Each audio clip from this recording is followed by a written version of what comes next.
Champions league का final खेला जाएगा 10 दिन बाद और इन 10 दिनों में हम लेंगे एक ट्रिप डाउन मेमोरी लेन। इन 10 दिनों में मैं आपके लिए ऐसी 10 चैंपियंस लीग स्टोरीज लेके आऊंगा जो कि बहुत ज्यादा फेमस है या फिर वक्त के पन्नों में कहीं ना कहीं खो गई हैं। तो आज हम ऐसी ही एक चैंपियंस लीग स्टोरी की बात करेंगे जिसके बारे में आप कह सकते हैं कि एक ऐसी कहानी है जो कहीं ना कहीं लोग भूल गए हैं। तो हम शुरुआत करते हैं 2003-2004 सीजन से और बहुत कारणों की वजह से 2003-2004 सीजन जो था वो बहुत यादगार है। सबसे पहली चीज, आर्सेनल ने अपना इनविंसिबल सीजन अचीव किया था 2003-04 में जब वो बिना कोई मैच हारे प्रीमियर लीग के चैंपियंस बने थे। वेलेंसिया ने अपना 6th ला लीगा टाइटल अपने नाम किया था। बार्सिलोना और रियल मैड्रिड दोनों को हरा के वो ला लीगा के चैंपियंस बने थे 2003-2004 में। और हमने देखा था 2004 में जोसे मरीनियो, एक यंग जोसे मरीनियो की पोर्तो साइड ने ट्रॉफी लिफ्ट करी थी और वो बने थे चैंपियंस ऑफ यूरोप। लेकिन एक टीम जिसकी हम बात करना भूल जाते हैं वो थी डेपोर्टिवो ला कोरुनिया, जिसको पोर्तो ने सेमीफाइनल में ही हराया था। डेपोर्टिवो ला कोरुनिया एक बहुत ही अच्छी टीम थी। वेलेंसिया ने जहां पर टाइटल जीता था 77 पॉइंट्स के साथ ला लीगा में, डेपोर्टिवो ला कोरुनिया थर्ड फिनिश करी थी उस सीजन, एक पॉइंट पीछे बार्सिलोना के जिनके 72 पॉइंट्स थे। और ये कहानी है कि कैसे उस सीजन के क्वार्टर फाइनल में डेपोर्टिवो ला कोरुनिया ने किया वन ऑफ द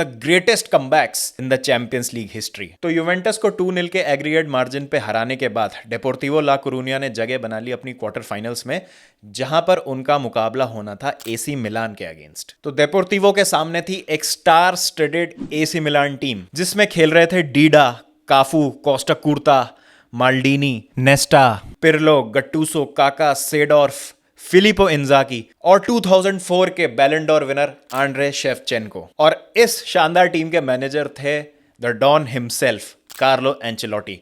तो डेपोर्टिवो ला कोरुनिया के सामने एक बहुत बड़ा टास्क था क्वार्टर फाइनल्स में और उनको पहले ट्रेवल करना था सैन सीरो में। पहला लेग होना था मिलान में, जहां पर एसी मिलान ने बहुत ही कन्विंसिंग तरीके से डेपोर्टिवो ला कोरुनिया को 4-1 के मार्जिन से हरा दिया। मैच का पहला गोल स्कोर करते हैं डेपोर्टिवो के स्ट्राइकर पेंडियानी। 11th मिनट में ही गोल स्कोर करके वो डेपोर्टिवो को लीड दिला देते हैं, लेकिन उसका एक बहुत ही टाइमली जवाब मिलता है फर्स्ट हाफ के एंड में, यानी 45 मिनट में काका स्कोर करते हैं इक्वलाइजर एसी मिलान के लिए और 1-1 की बराबरी से दोनों टीमें हाफ टाइम में जाती हैं। फिर सेकंड हाफ की शुरुआत होती है। पहले मिनट में ही सेकंड हाफ के यानी 46 मिनट में आंड्रे शेवचेंको एक शानदार गोल स्कोर करते हैं और लीड दिलाते हैं एसी मिलान को। और उसके 3 मिनट के बाद काका अपना दूसरा गोल स्कोर करते हैं मैच का और स्कोर हो जाता है 3-1 एसी मिलान के फेवर में। उसके 4 मिनट के बाद पिर्लो एक और गोल स्कोर करते हैं और स्कोर हो जाता है 4-1। और फिर यहां से किसी भी तरीके की वापसी की उम्मीदें जो हैं वो खत्म हो जाती हैं डेपोर्टिवो के लिए इस लेग में। अब 4-1 की स्कोर लाइन के साथ 3 गोल की लीड लेके एसी मिलान आती है एस्टाडियो रियाजोर, जो कि डेपोर्टिवो ला कोरुनिया का होम है। और ये टास्क बिल्कुल भी आसान नहीं होने वाला है डेपोर्टिवो के लिए। इतने बड़े मार्जिन को, वो भी कार्लो एंचेलोटी की एक star studded AC Milan team के सामने, इसको ओवरकम करना है। और बहुत ज्यादा यहां पर ऑड्स जो है वो एसी मिलान के फेवर में। सेकंड लेग की शुरुआत होती है फर्स्ट लेग की तरह ही। 5th मिनट में एक बहुत ही अर्ली गोल स्कोर करते हैं पांडियानी फिर से डेपोर्टिवो के लिए और एक सेंस ऑफ होप जगाते हैं पूरे स्टेडियम में और जो क्राउड सपोर्ट कर रहा होता है डेपोर्टिवो को उनके लिए।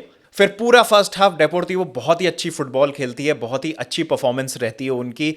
और 35th मिनट में वालेरॉन ये गोल स्कोर करते हैं और डेपोर्टिवो को मैच में वापस ले आते हैं। स्कोर अब एग्रीगेट पे हो चुका है 4-3। और क्योंकि एक अवे गोल भी था डेपोर्टिवो के पास जो उन्होंने सैन सीरो में स्कोर किया था, तो इसका मतलब ये हो जाएगा कि अवे गोल्स के वर्च्यू से एसी मिलान नॉकआउट हो जाएगी और डेपोर्टिवो अपनी सेमीफाइनल्स में जगह बना लेगी। और 9 मिनट के बाद 44th मिनट में कुछ ऐसा ही होता है। डेपोर्टिवो के लेफ्ट विंगर लूके एक बहुत ही बढ़िया गोल स्कोर करते हैं और स्कोर हो जाता है 3-0, यानी 4-4 एग्रीगेट पे। और एज थिंग स्टैंड्स डेपोर्टिवो अब क्वालिफाई कर रही है चैंपियंस लीग के सेमीफाइनल्स के लिए। तो एसी मिलान को मान लीजिए समझ ही नहीं आया कि ये क्या हुआ। एक तूफान सा आया और सब कुछ उड़ा के ले गया। उनके पास कोई प्लान नहीं दिखता है। कोशिश करते हैं वो अटैक करने की, लेकिन बहुत ही जुझारू डिफेंडिंग का मुजाहरा भी करती है डेपोर्टिवो ला कोरुनिया और किसी भी तरीके का कोई चांस नहीं देती, कोई मौका नहीं देती एसी मिलान को गोल स्कोर करने का। कुछ desperate attempts AC Milan try करते हैं लेकिन कोई क्लियर कट अपॉर्चुनिटी नहीं बना पाते हैं। सेकंड हाफ स्टार्ट होता है, फिलिपो इंजागी को डाला जाता है 67th मिनट में टॉमासन की जगह, जो कि स्टार्ट किए थे वो मैच। 76th मिनट में फ्रान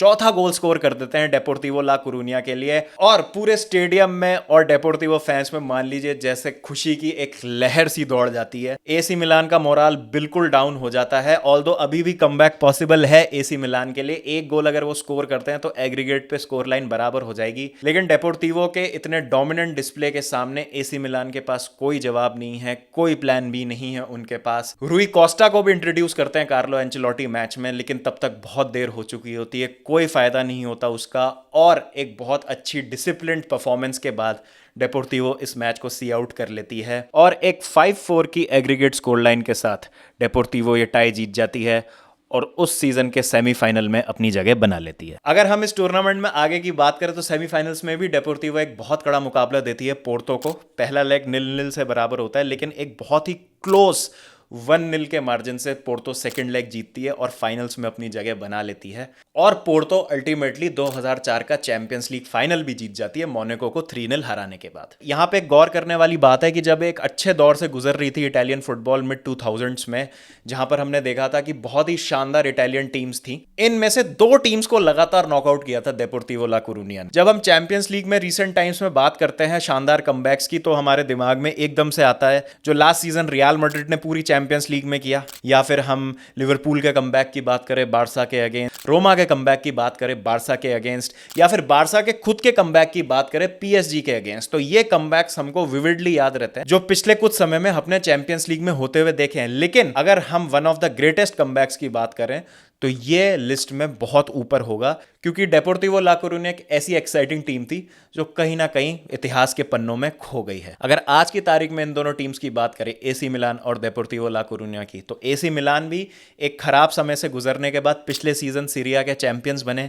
इस सीजन उन्होंने चैंपियंस लीग का सेमीफाइनल खेला इंटर मिलान के अगेंस्ट। तो आप कह सकते हैं कि एक ट्रैक पे आ गई है एसी मिलान और समवॉट स्टेबिलिटी आ गई है क्लब में, लेकिन सेम चीज डेपोर्टिवो के लिए नहीं कही जा सकती। जहां पर डेपोर्टिवो ने इस मिलेनियम की शुरुआत में यानी 99-2000 सीजन में ला लीगा अपने नाम करी थी, ला लीगा चैंपियंस बने थे वो उस सीजन के, और अगले ही सीजन 2001 और 2002 में उन्होंने कोपा डेल रे भी जीता था। उसके बाद काफी इंस्टेबिलिटी आ गई और कुछ डिसीजंस की वजह से ऐसा डिक्लाइन हुआ डेपोर्टिवो ला कोरूनिया का कि 2017-18 सीजन में वो ला लीगा से रेलीगेट हो गए, और उसके 2 सीजन के बाद वो सेकुंडा डिवीजन से भी रेलीगेट होकर 3rd tier of Spanish football में पहुंच गए। और आज की तारीख में डेपोर्टिवो ला कोरूनिया अपनी फुटबॉल खेल रही है प्रीमियरा डिवीजन RFEF में। लेकिन हमको ये नहीं भूलना चाहिए कि उन्होंने किया था एसी मिलान के ऊपर one of the greatest comebacks in the champions league history. और इसी तरीके की और भी कहानी हम लेके आने वाले हैं बाकी 9 दिनों में, तो प्लीज स्टे ट्यून्ड और कमेंट सेक्शन में मुझे बताइए आपकी फेवरेट चैंपियंस लीग मेमोरी।